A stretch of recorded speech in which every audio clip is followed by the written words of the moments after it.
Bonjour, aujourd'hui nous allons parler de grande culture et cela à l'occasion des journées portes ouvertes qui se dérouleront à Gembloux les 4 et 5 juin prochains, qui sont une sorte de vitrine wallonne de la production de semences ouvert à tous.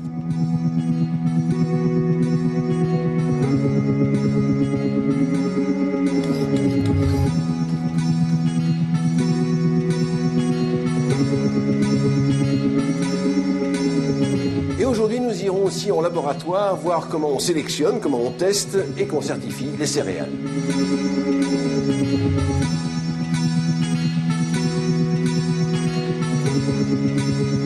Pour commencer cette émission, nous avons rendez-vous avec Luc. Alors vous êtes attaché au Centre Wallon de Recherche Agronomique ici à Gembloux.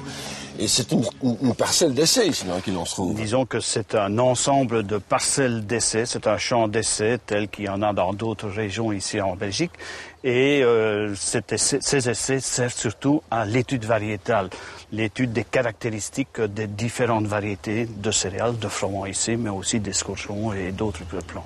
Alors, qu'est-ce qu'on peut constater au cours des années précédentes et entre aujourd'hui? Tous ces essais ont été évidemment important pour l'évolution, mais pourquoi exactement fait-on tous ces essais à ce point-là de manière aussi détaillée? Parce que c'est vraiment chaque petite parcelle d'1,50 m, etc.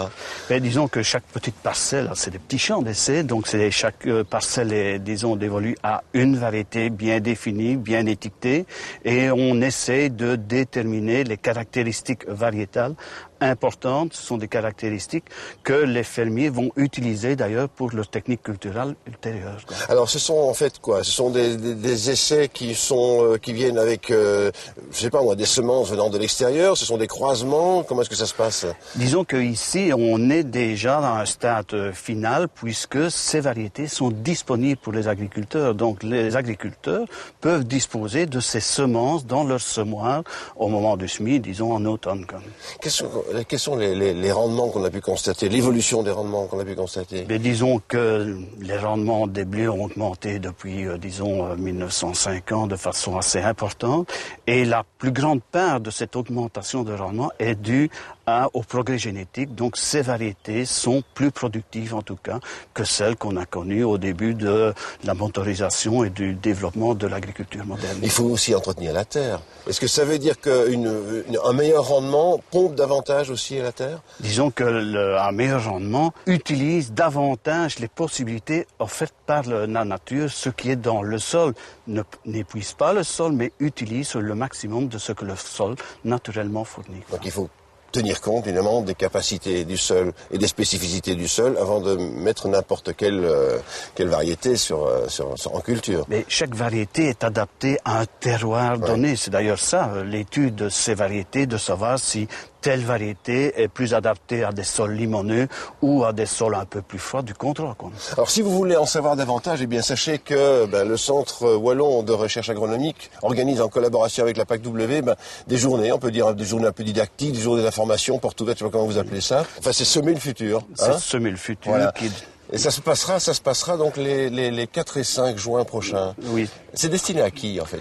C'est destiné d'abord aux agriculteurs, mais également à tous ceux qui tournent autour des agriculteurs, aussi bien les fournisseurs que les utilisateurs, parce que ces variétés servent aussi, après récolte, quand même, à une utilisation boulangère ou pour la production fourragère.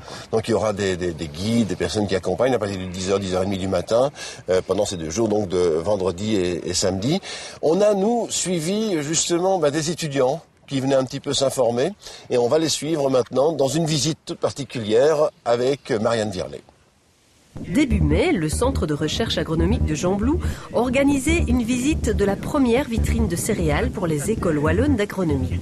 À découvrir sur la parcelle, une partie historique, une autre concernant les étapes de sélection et enfin le résultat, soit les variétés présentes sur le marché belge.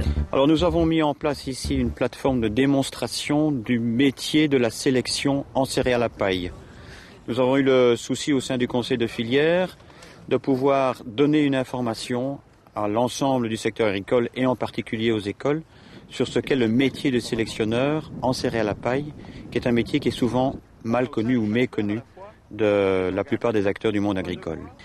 La sélection est importante pour le monde agricole dans la mesure où elle permet d'obtenir de meilleures variétés, que ce soit sur le plan du rendement, de la résistance aux maladies, des qualités technologiques par exemple pour faire du pain, de l'ensemble des variétés de céréales que nous cultivons ici en Belgique. Les étudiants présents étaient manifestement intéressés par le sujet. C'était pour savoir si durant les années de sélection on traitait avec un fongicide ou s'il y avait des traitements qui étaient effectués. On a toujours une sélection sans traitement, ce qui permet de mettre en évidence la résistance aux maladies. Mais on a également des parcelles qui sont traitées, parce que ça nous donne une idée du potentiel de la variété dans les conditions normales de culture, puisque la plupart des agriculteurs utilisent notamment des fongicides ou des régulateurs de croissance. En Belgique, l'inscription au catalogue officiel est sans traitement fongicide ni régulateur. Donc c'est le seul pays, je pense, européen qui travaille de cette manière. Faire une sélection profite aux agriculteurs, il y a un réel intérêt. Les essais officiels l'ont clairement démontré, ça depuis près de 50 ans aujourd'hui, que nous avons une augmentation de l'ordre de 5 tonnes par hectare sur l'ensemble des 50 dernières années, c'est-à-dire 100 kilos par hectare et par an. Et ça essentiellement grâce à la sélection variétale. Il y a différentes raisons à trouver ou à chercher de nouvelles variétés. Lorsqu'on sélectionne une nouvelle variété, on l'a sélectionnée notamment pour sa résistance aux maladies. Un certain nombre de maladies se développent sur les céréales. Mais avec le temps, cette résistance s'estompe.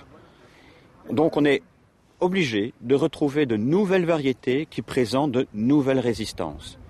D'autres facteurs entrent en ligne de compte qui obligent quelque part à une sélection, c'est notamment l'évolution des besoins du consommateur. Alors on conserve les anciennes variétés, il y a d'ailleurs des instituts qui sont spécialisés dans ce domaine, mais on en a toujours besoin parce qu'on veut maintenir un pool génétique qui nous permet d'aller rechercher des caractères qui peuvent nous sembler intéressants pour un croisement avec de nouvelles variétés.